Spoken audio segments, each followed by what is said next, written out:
Imagine करिए कि आप घर से बाहर निकले और आपने देखा कि दो लोग मिलकर 10 करोड़ रुपए जिसमें 2000 और 500 के बहुत सारे नोट्स के साथ बॉन फायर कर रहे हैं, यानी उन पैसों को जला रहे हैं। आपके मन में सबसे पहले क्या आएगा अगर आप इसे रियल में होते हुए देखोगे? तो हो सकता है कि आप ये सोचोगे कि ये दो बंदे एक नंबर के बेवकूफ है जिन्होंने इतने सारे पैसों को वेस्ट कर दिया। अगर ये चाहते तो ये इन पैसों का सही इस्तेमाल कर सकते थे, स्कूल या हॉस्पिटल्स में डोनेट कर सकते थे या फिर गरीबों में दान कर सकते थे। आपके मन में अनलिमिटेड आइडियाज आ रही होंगी जिसमें आप उन 10 करोड़ रुपए के साथ क्या क्या कर सकते थे, और इन पैसों को आप लिंक कर रहे हो फ्रीडम और सक्सेस से। लेकिन ऐसा रियल में हुआ था। के फाउंडेशन नाम की एक आर्ट संस्था जिसमें दो rock music star Jimmy Cauty and Bill Drummond ने 1994 में एक स्कॉटिश आइलैंड में लेट नाइट को एग्जैक्टली 1 मिलियन पाउंड को आग लगा दिया था। ये मैं बात कर रहा हूँ 1994 की, और अगर हम उस 1 मिलियन पाउंड को कंपेयर करें आज के मार्केट से तो वो 10 करोड़ रुपए से भी दुगना होगा। जब उनसे एक इंटरव्यू में ये पूछा गया कि आप लोगों ने ऐसा क्यों किया, उन्होंने ये कहा कि मैं बस एक कला की प्रदर्शन कर रहा था। हमें पैसे चाहिए थे लेकिन उससे भी ज्यादा हमें उन पैसों को जलाने थे।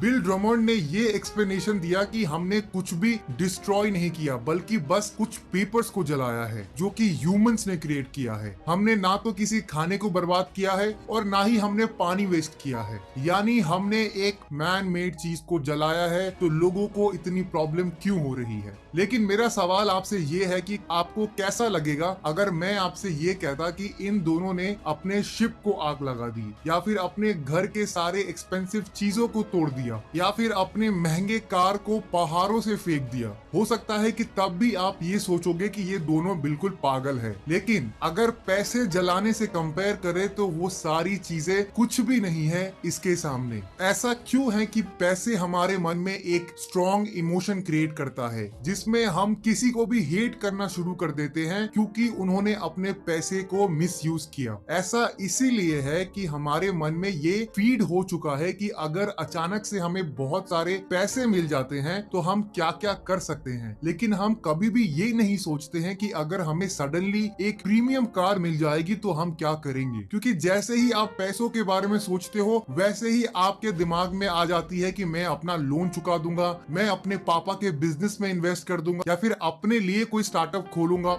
लेकिन एक प्रीमियम कार या फिर एक शिप के बारे में हमें कुछ आइडिया है ही नहीं कि हम करे तो करे क्या उनसे। इसीलिए आज के इस वीडियो में मैं आपके साथ वो सारी अमेजिंग लेसन्स जो मैंने माइंड ओवर मनी, जिसे लिखा है क्लॉडिया हेमोंड ने, और इस बुक को पढ़ने के बाद मेरी साइकोलॉजी ही चेंज हो गई है पैसों के बारे में। और मुझे पूरी उम्मीद है कि अगर आप इस वीडियो को बिल्कुल एंड तक देखते हो तो आपकी भी साइकोलॉजी बिल्कुल चेंज हो जाएगी। इंडिया में फाइनेंशियल नॉलेज बहुत ज्यादा कम है और इस वीडियो के थ्रू मैं एक स्टेप और आगे बढ़ा रहा हूँ देश को फाइनेंशियल एजुकेट करने के लिए। क्लॉडिया हेमंड एक अवार्ड विनिंग ऑथर है, ब्रॉडकास्टर है एंड साइकोलॉजी लेक्चरर है जो कि बीबीसी रेडियो पे ऑल इन द माइंड नाम का एक प्रोग्राम की होस्ट करती है। और फिलहाल वो एक विजिटिंग प्रोफेसर है यूनिवर्सिटी ऑफ ससेक्स में, जिसमें वो पब्लिक अंडरस्टैंडिंग ऑफ साइकोलॉजी पढ़ाती है। माइंड ओवर मनी बुक में क्लॉडिया ने डिटेल में एक्सप्लेन किया है कि कैसे हमारा ब्रेन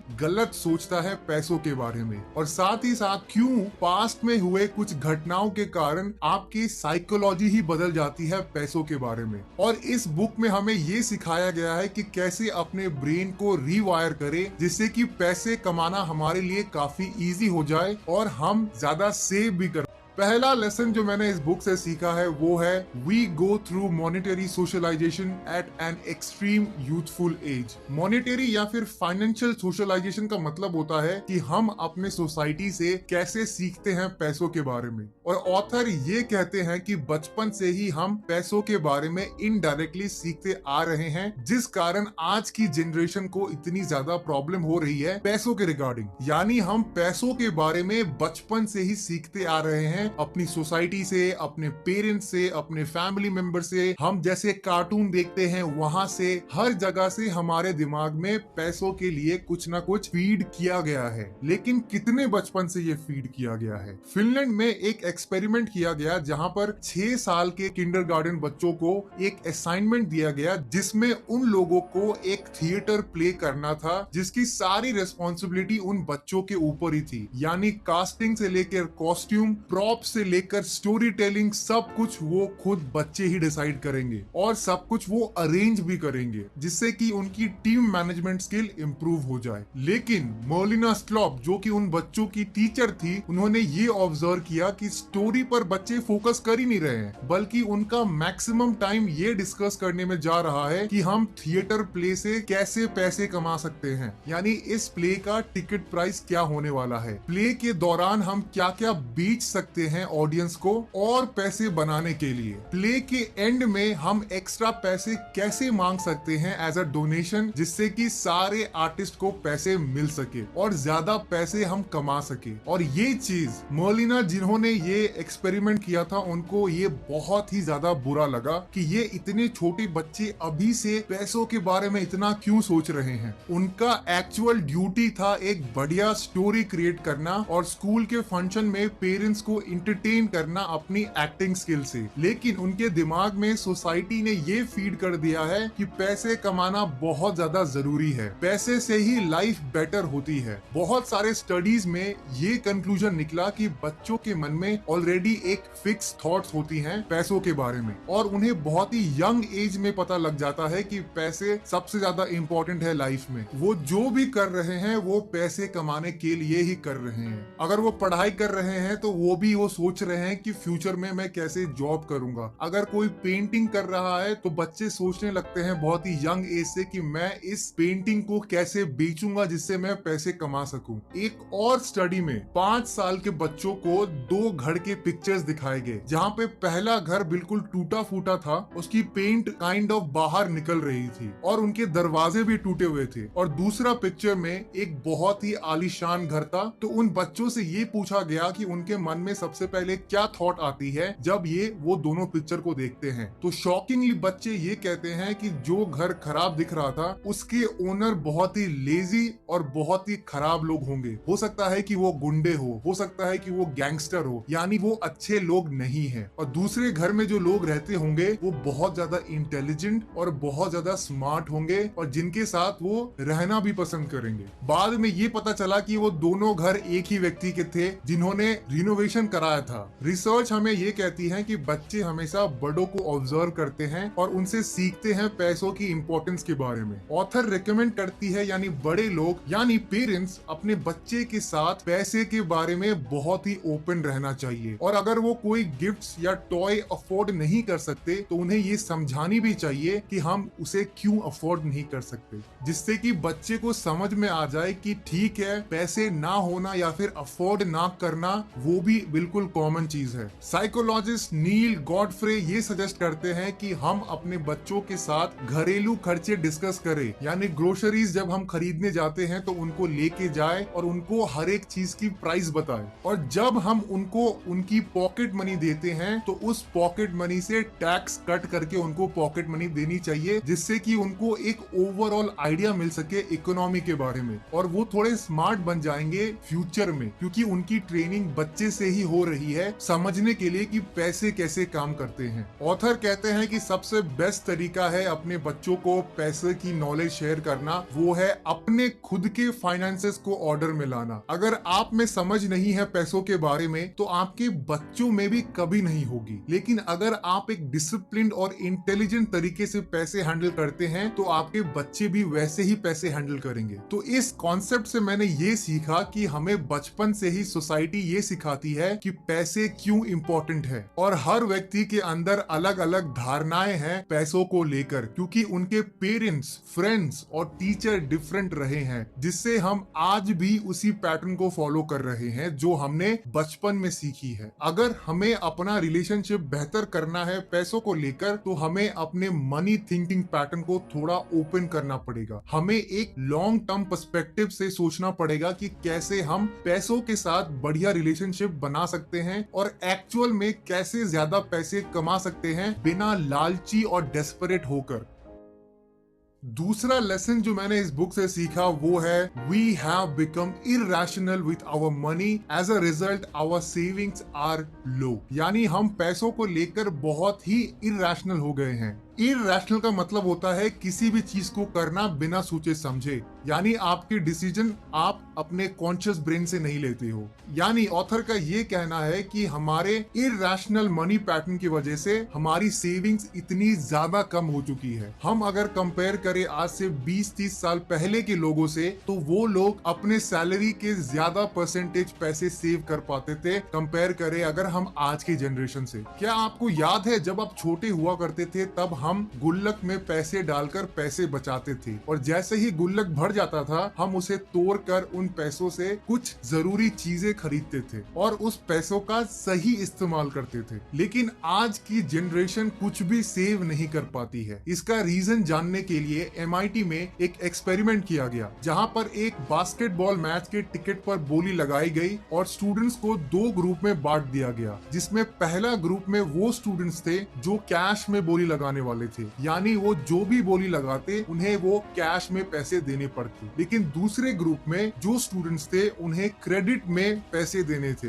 यानी ग्रुप बी के पास ये ऑप्शन था कि अगर वो बोली लगाते हैं तो वो बाद में पैसे देंगे या फिर ऑनलाइन ट्रांजैक्शन से वो पैसे देंगे। इसका रिजल्ट ये आया कि जो लोग कैश में बोली लगा रहे थे उन्होंने दूसरे ग्रुप से ऑलमोस्ट आधा बोली लगाया, यानी अगर ग्रुप बी ने 100 रुपए लगाया तो ग्रुप ए ने सिर्फ 40 से 50 रुपए पर टिकट पे बोली लगाई। कंक्लूजन में ये निकला कि हम आज भी रियल पैसे को ज्यादा वैल्यू देते हैं ऑनलाइन पैसे से, जबकि दोनों की वैल्यू सेम ही है। ग्रुप ए से पूछे जाने पर एक स्टूडेंट ने कहा कि अपनी आंखों के सामने से पैसे जाना ज्यादा डिफिकल्ट है बल्कि बैंक अकाउंट से पैसे कट जाना। हमारी सिर्फ कैश और क्रेडिट में ही कॉन्सेप्शन इरैशनल नहीं है, बल्कि हम फ्यूचर रेफरेंस लेकर भी बहुत ज्यादा पैसे स्पेंड कर देते हैं उन चीजों में जिससे कि हमारी लाइफ में कोई भी वैल्यू ऐड नहीं होती है। हमें लगता है कि हम फ्यूचर में ज्यादा अर्न करेंगे, इस कारण हम फ्यूचर में ज्यादा सेव भी कर पाएंगे, बल्कि ये बिल्कुल गलत है। अगर आप अभी सेव नहीं कर पा रहे हो तो आप फ्यूचर में भी सेव नहीं कर पाएंगे। सच्चाई तो ये है कि किसी भी बिहेवियर को चेंज करना हमारे लिए बहुत ही ज्यादा मुश्किल है। इसीलिए सबसे बेस्ट तरीका है अपने फाइनेंस को ऑर्डर में लाने के लिए, वो है आज से ही कंट्रोल करना। तो इस लेसन से मैंने ये सीखा कि अगर आपको पैसे बचाने हैं तो आपको आज से ही उसे कंट्रोल में लेना पड़ेगा। और अगर आपको ये एक्सपेरिमेंट आप खुद पे भी ट्राई कर सकते हो कि 1 महीने आप सिर्फ कैश में ट्रांजैक्शन करो और दूसरे महीने आप पूरा ऑनलाइन ट्रांजैक्शन करो। आप देखोगे कि जिस महीने आप कैश में ट्रांजैक्शन कर रहे हो उस महीने आप ज्यादा सेव करोगे कंपेयर टू दूसरे महीने में जहां पर आप सिर्फ ऑनलाइन ट्रांजैक्शन कर रहे हो। तीसरा लेसन जो मैंने इस बुक से सीखा वो है how confirmation bias changes our perceptions about money. एक व्यक्ति जिसका नाम था रूडी कुर्निवैन, उसने 1 साल में $36 मिलियन की एक्सपेंसिव और रेयर वाइन्स बेची। लोग उसे सुपरस्टार से भी बेटर ट्रीट करते थे और दुनिया के सबसे बड़े बड़े बिजनेसमैन उससे ही विंटेज कलेक्शन वाइन्स खरीदते थे। लेकिन रूडी का स्कैम सबके सामने कुछ ही दिनों में सामने आ गया। बेसिकली वो क्या करता था कि वो पुराने बॉटल्स में सस्ती वाइन्स डालकर महंगे प्राइस में बेचा करता था, क्योंकि उसकी मार्केट में इतनी हाई रेपुटेशन थी। इवन वाइन टेस्टर, जो लोग वो होते हैं जो वाइन को टेस्ट करके उनका रिव्यू देते हैं कि ये सच में एक्सपेंसिव होने के लायक है या नहीं, या फिर ये कितनी पुरानी वाइन है, इसकी ओरिजिन कहां से हुई है। रूडी कुर्निवैन ने सारे वाइन टेस्टर को भी बेवकूफ बना दिया था। इससे ऑथर हमें ये कहते हैं कि हम सभी व्यक्ति कंफर्मेशन बायस पे बहुत डिपेंडेंट है। कंफर्मेशन बायस का मतलब है कि आप वही देखते हो, वही सुनते हो और वही टेस्ट भी करते हो जो आपने पहले से ही अपने मन में सोच रखा है। तो रूडी क्या करता था कि वाइन टेस्टर के साथ गेम खेलता था, यानी वो उनके दिमाग में ये फीड कर देता था कि आप जो वाइन टेस्ट करने जा रहे हैं वो 50 साल पुराना है, इसकी क्वालिटी इतनी अच्छी है कि लोग इसे लाखों रुपए देना पसंद करेंगे, इसे खरीदने के लिए वो लाइनों में लग सके हैं। तो इस कारण एक परसेप्शंस वाइन टेस्टर ने अपने दिमाग में बना ली कि ये सच में ये वाइन बहुत एक्सपेंसिव है। यानी जैसे ही वो उसे कंज्यूम करते थे उनको सच में ये बिलीव हो गया कि ये एक एक्सपेंसिव और रेयर और विंटेज वाइन है जिसे लोग सच में महंगे प्राइस में खरीदना चाहते हैं। तो इस लेसन से मैंने ये सीखा कि कभी भी कुछ भी खरीदने से पहले 1 मिनट रुक के सोचना चाहिए कि क्या हम कंफर्मेशन बायस की वजह से कोई चीज खरीद रहे हैं या फिर हमें एक्चुअल में इसकी नीड है। Specially younger generation of India को स्पेसिफिक ब्रांड की फोन चाहिए होती है। वो इतने एक्सपेंसिव होते हैं, कहीं ना कहीं वो हर साल उसे अपग्रेड करना चाहते हैं, जो कि जरूरी बिल्कुल भी नहीं है। और मार्केट में आईफोन्स की इतनी बढ़िया परसेप्शन बना दी गई है कि अगर आपके पास आईफोन है तो आपके पास सबसे बढ़िया फोन है। इसीलिए आज के यंगर जनरेशन आउटडेटेड आईफोन खरीदते हैं क्योंकि उनके मन में ये बिलीव हो चुका है कि आईफोन है तो बढ़िया होगा ही।